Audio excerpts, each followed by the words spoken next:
कशाचं काम करायला बाळा? ये काय ये ते झाड आणलेत आईनं.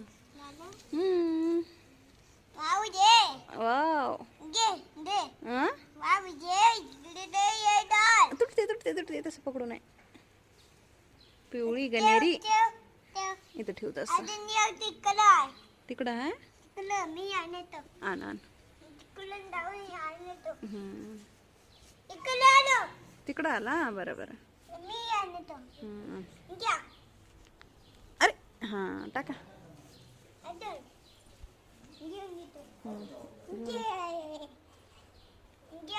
किती आता ये डाळ लवकर शिवकड किती आहेत झाड? मम्मी इथं डाळ दोन दोन डाळ दोन दोन झाड. मम्मी ये तुला दे ये ये ये